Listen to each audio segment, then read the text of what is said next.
Hey, so this video, which is, I don't know, like 9th or 10th maybe in the series, it's going to be all about exponents and square roots, okay? So let's go to the whiteboard. Okay, so a few definitions. Let me arrange my board a little better.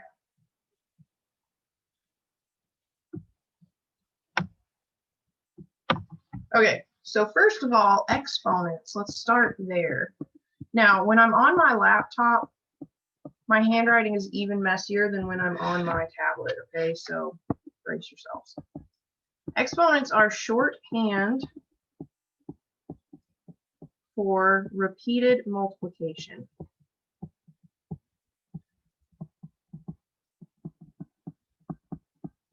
Okay?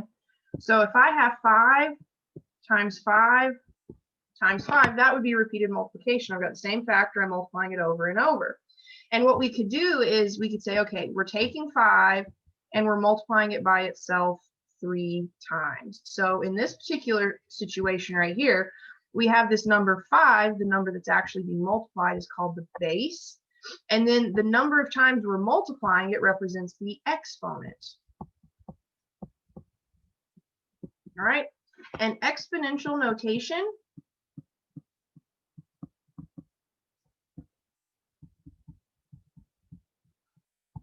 is the use of exponents. All right, so when you take multiplication and you rewrite it using exponents, you're just doing exponential notation, okay? And the big thing is you've got the base, that's the number being multiplied, and you've got the exponent that tells you how many times the base is being multiplied. So I can write that out for you. So the base is the number being multiplied repeatedly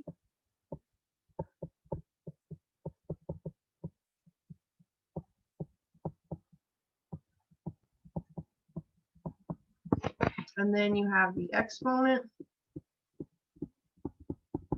It tells you how many times to multiply the base.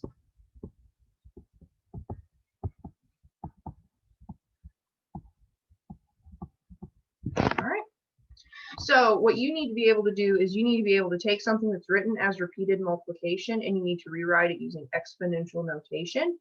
You also need to understand that if you have something in exponential notation, you need to know what that looks like expanded out. Okay, so for example, if I have 9 times 9 times 9 times 9 times 9, the base is the number being multiplied, so 9. And then how many times am I multiplying the base? Well, 1, 2, 3, 4, 5. So my exponent is going to be 5. It is very much worth noting that 9 to the 5th is not equal to 9 times 5. Okay, that's a really common mistake. People try to multiply the base and the exponent, and that just doesn't work. All right?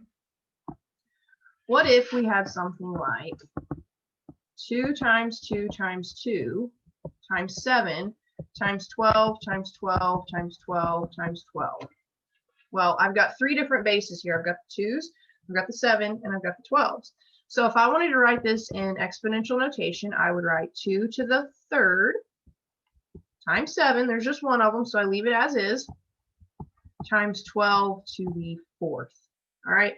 Now, technically, if you have 7 by itself, that would be 7 to the 1st power, but we never write out that exponent of 1.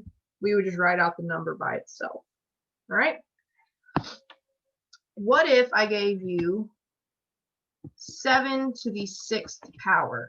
What would that be expanded out? Well, we know the base, the number that's being multiplied, is 7, and the exponent of 6 tells me that I'm multiplying the 7 6 different times. So I would get 7 times 7 times 7 times 7 times 7 times 7. All right. Now, you'll sometimes be asked to evaluate. And anytime in math you're asked to evaluate, it just kind of means like work it out. Okay, so get a final answer.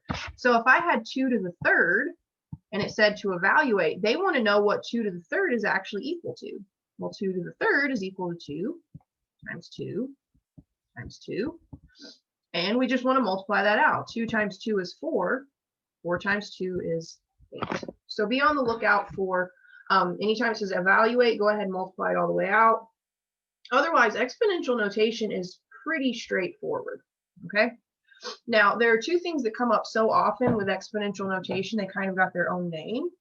So if I take a number and I multiply it by itself once, okay, that would be the equivalent of 5 to the second power, or 5 squared.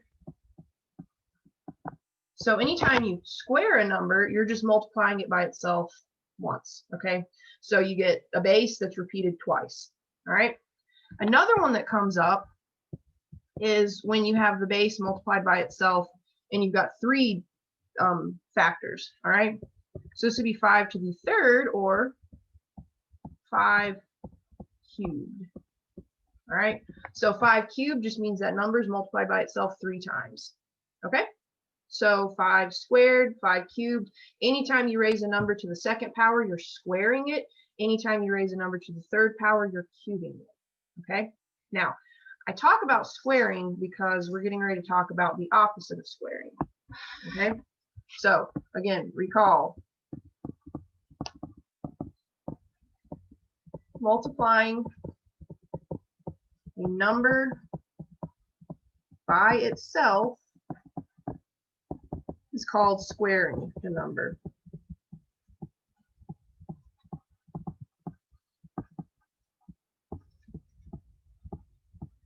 All right, so let's think about this a little bit. If I had 2 squared, think of this visually. Imagine a square that is broken into pieces where each side is 2. All right, so I have 2 on the length, 2 on the width, 2 squared. How many boxes total do I have? Well, I have 4. All right, what if I had 3 squared? Well, I would want to build a box that had 3 on each side.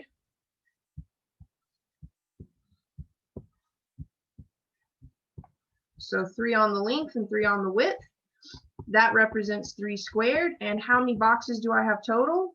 Well, I have 9. All right. So we want to think of this kind of in the opposite way. If I have a square with 9 blocks inside, what does each side have to equal? Well, each side has to equal 3. If I have a square with 4 blocks inside, what does each side have to equal? Well, it would have to equal 2. So imagine this. So I have a square.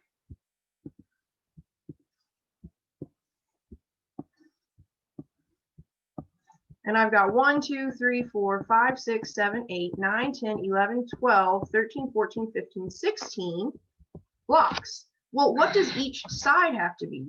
Well, 4 for the length, 4 for the width, right? So if I have a square with 16 units inside, what does each side have to be? Well, 4. So this is kind of thinking of it as the inverse. Let's think square roots. Okay, so square roots, this is the inverse of squaring a number.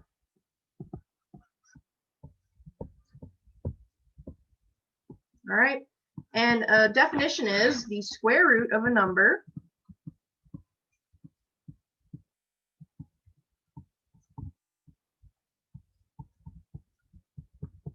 is one of 2 identical factors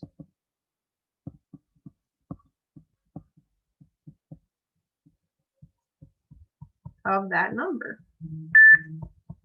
So what are 2 identical factors of 16? Well, 4 and 4. So we would say over here the square root, this is called a radical symbol. All right, the square root of 16 is one of 2 identical factors of 16. So the square root of 16 is 4. All right, so let's think about this. Square root of 25. Well, how could we multiply 2 numbers that are absolutely identical and get 25? Well, 5 and 5, right? And think about it.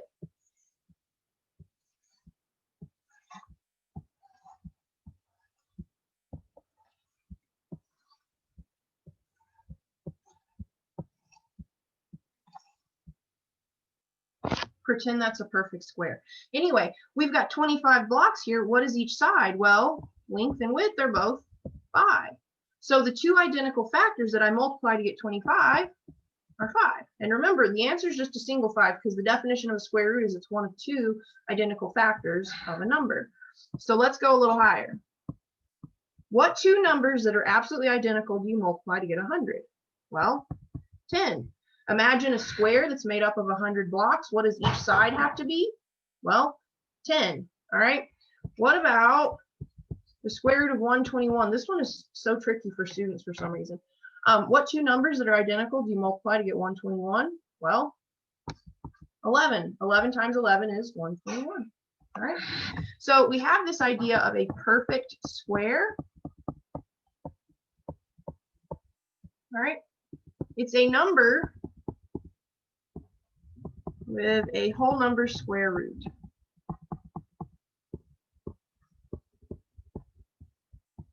Again, sorry for the penmanship. It's really hard. I've got this like horrible little stylus that I use on my touchscreen computer, and it's just anyway, perfect squares are on the diagonal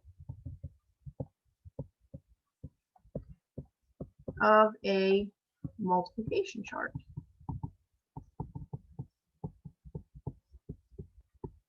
So let me show you. So we're going to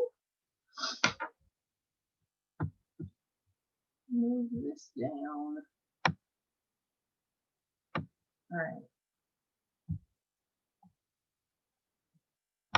So I want to show you a multiplication table so you can visually see what I'm talking about, okay? So everything in yellow that's on the diagonal, those are your perfect squares. So all of this stuff right here, these are your perfect squares, okay? So the numbers along the diagonal are your perfect squares. And if you're in the diagonal, if you go up or to the left, you're going to figure out what your square root is. So let's look at a little one. So let's do 4 by 4. So we have 16. The length and the width of that box is 4. Notice I'm in the 4th column and the 4th row. So let's go to 256 right here. If I go up, I'm in the 16th row and 16th column. So the square root of 256 would be 16. What about 729 right here? Well, I'm in the 27th row and column. So the square root of 729 is 27. All right, so as long as you have a multiplication chart, you can use it for multiplication, obviously. I've shown you in a previous video how you can use a multiplication chart for division. You can also use a multiplication chart to find perfect squares and their square roots.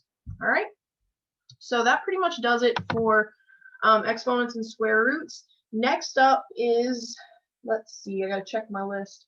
I think the last video is order of operations, so this might actually be the 10th or 11th video. All right, so last up in this series is going to be order of operations, then we move on to fractions. Take care.